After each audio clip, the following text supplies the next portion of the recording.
Bismillah, Assalamualaikum warahmatullahi wabarakatuh. Alhamdulillah anak-anakku, kita sampai di tema 3 tokoh dan penemuan, subtema 2 penemuan dan manfaatnya di pembelajaran 3 dan 4. Masih bersama Ibu Suci Luki Torini. Bagaimana kabar kalian, Nak? Mudah-mudahan kalian dalam keadaan sehat walafiat ya.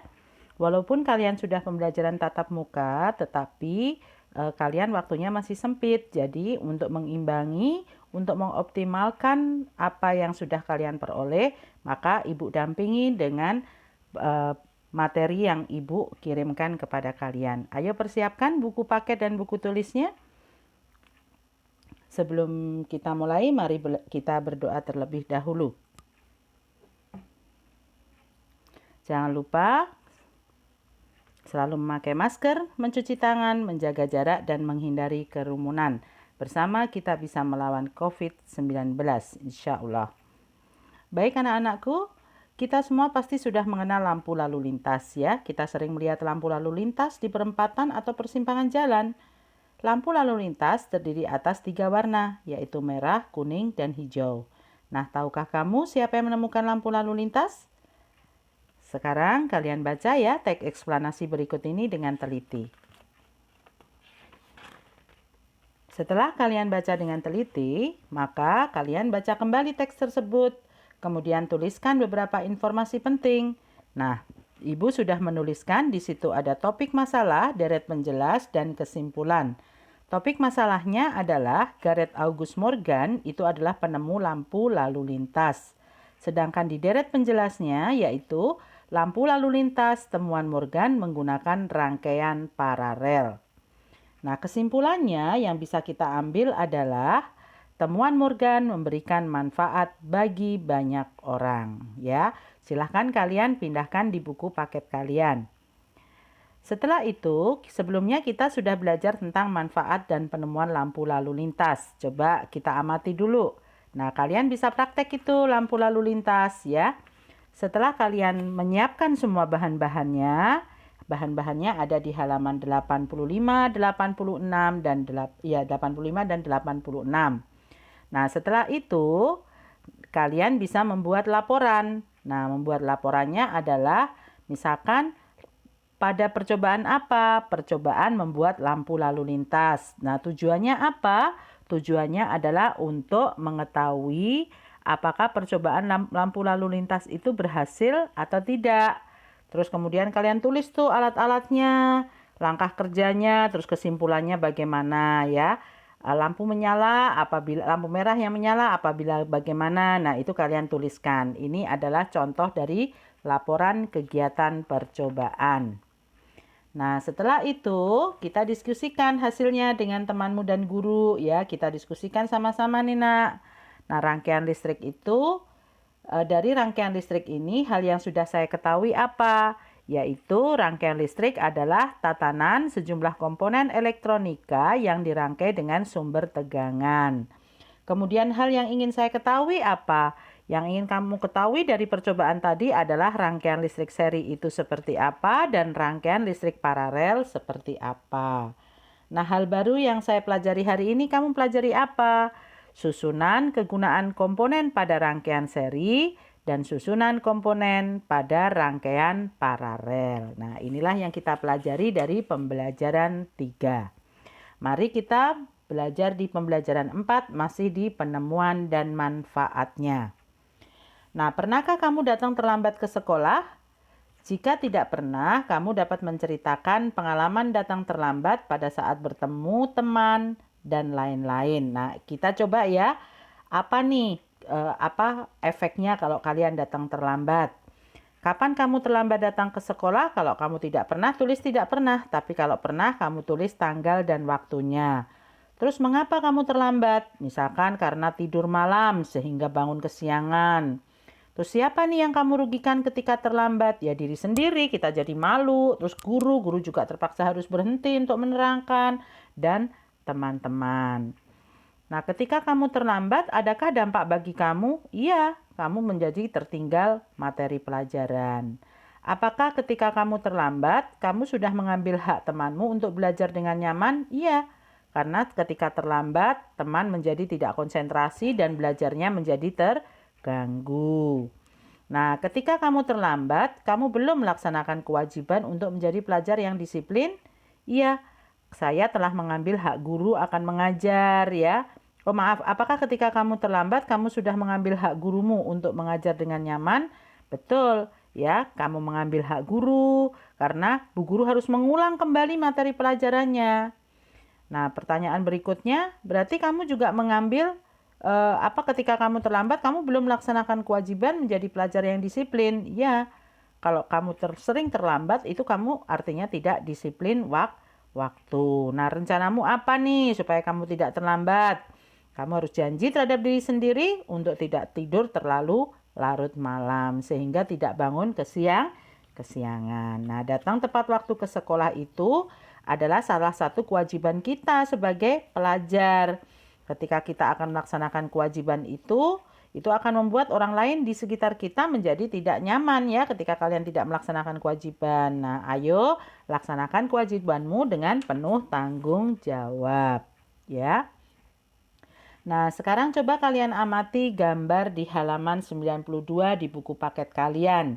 Gambar pertama, itu anak membuang sampah. Gambar kedua, itu tidur ketika belajar atau menulis sambil tidur. Sedangkan yang ketiga diskusi. Nah, muncul nih, ada pertanyaan, gambar 1, gambar 2, dan gambar 3. Nah, silakan Bu Guru sudah memberikan contoh jawabannya. Pertanyaan yang pertama, apa kewajiban kita sebagai seorang pelajar? Gambar pertama, harusnya membuang sampah pada tempatnya. Gambar yang kedua, harusnya belajar dengan sungguh-sungguh, nggak sambil tiduran seperti itu. Gambar yang ketiga, mengerjakan tugas kelompok bersama-sama atau tidak mencoret-coret meja. Terus, apakah mereka sudah melaksanakan kewajiban sebagai pelajar? Gambar 1 kira-kira udah belum? Belum. Gambar kedua, belum juga. Kalau gambar yang ketiga, sudah ya. Nah, apa nih dampak bagi diri sendiri? Dampaknya jika banjir, dia juga akan terkena dampaknya. Mungkin rumahnya nggak kebanjiran, tetapi jalan yang menuju ke rumahnya bisa saja kebanjiran. Nah, yang gambar yang kedua, otomatis kalau cara belajarnya seperti gambar 2, nilainya pasti akan turun. Bagaimana bisa masuk pelajaran kalau belajar saja malas ya. Yang gambar 3, tugas sekolah kalau dikerjakan bersama-sama lebih mudah dan cepat, apalagi itu tugas kelompok ya. Nah, apa dampak dari tindakan yang mereka lakukan bagi lingkungan? Ya, kalau membuang sampah sembarangan, lingkungan menjadi kotor, banjir ya. Kalau yang kedua dampak untuk lingkungannya apa? Tidak ada. Sedangkan dampak bagi lingkungannya yang gambar ketiga, meja tetap bersih. Nah, apa nih dampak tindakan yang mereka lakukan bagi orang lain? Yang gambar nomor 1, membuat orang lain tidak nyaman ya karena banjir. Terus yang kedua, gambar yang kedua, apa dampaknya bagi orang lain? Orang lain jadi enggan mengajak mengerjakan tugas kelompok ya kan. Kalau kamu malas, temanmu malas mengajak kamu ya kan. Coba saja seperti itu. Kamu tidak akan diajak kerja sama. Kalau yang gambar ketiga, kalau kamu rajin, otomatis kamu dipercaya orang lain dan temanmu senang mengerjakan tugas kelompok bersamamu ya. Itu tentang kewajiban. Yang kedua, kewajiban pelajar itu seharusnya apa? Menjaga kebersihan lingkungan sekolah, mentaati. Yang ketiga, yang keempat, silahkan kalian baca sendiri dan dampaknya apabila tidak melaksanakan kewajiban ya. Silahkan kalian boleh salin di buku paket kalian.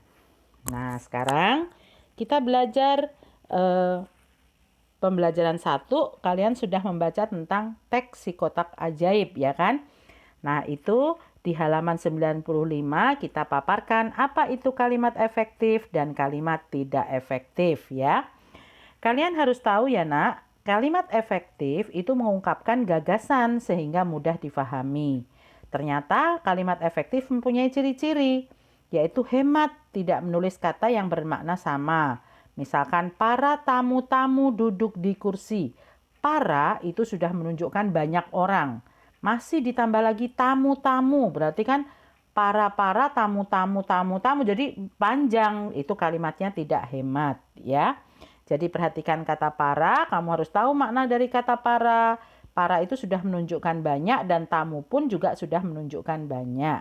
Terus kalimat efektifnya seperti apa, Bu? Cukup saja tamu-tamu duduk di kursi atau para tamu duduk di kursi, ya. Nah, setelah kalian tahu, silahkan kalian lihat bacaan si kotak ajaib yang ada di pembelajaran kemarin, ya.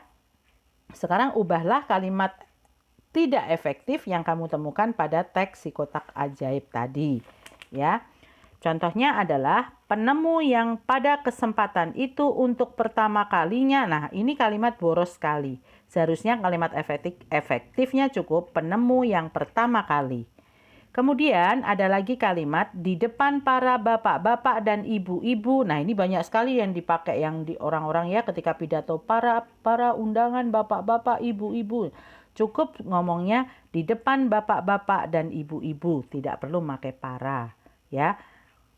Kemudian lalu televisi kemudian terus berkembang. Nah, ini kalimat boros. Seharusnya adalah lalu televisi terus berkembang, ya. Baik anak-anakku sekalian, kita lakukan pada pertemuan sebelumnya kamu sudah belajar tentang keliling lingkaran dan menemukan hubungannya dengan diameter dan pi, ya. Nah, pertemuan kali ini kita akan belajar tentang luas lingkaran. Di daerah yang dibatasi oleh kurva lingkaran itu dapat disebut sebagai luas daerah lingkaran. Sekalian perhatikan di halaman 95. Nah, di sini ada 3 lingkaran dengan ukuran yang sama pada kertas. Guntinglah kertas tersebut. Nah, ini sudah kita gunting. Bentuk apa yang kamu lihat ternyata adalah bangun jajaran genjang, ya, menyerupai bangun jajaran genjang. Nah, apakah kamu dapat memperkirakan luasnya? Ingat, luas jajaran genjang itu adalah luas sama dengan alas kali tinggi. Maka bisa kita perkirakan yaitu luas sama dengan 4. 4 itu dari mana, Bu? 4 itu dari bentuknya, ya. 4/8, 8 dari jumlah yang sudah digunting. Kemudian kali 2 kali pi kali r dalam kurung kali r.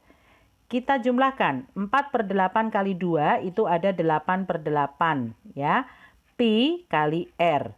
Nah, 8 dibagi 8 itu 1. Berarti pi sama dengan R pangkat 2, ya.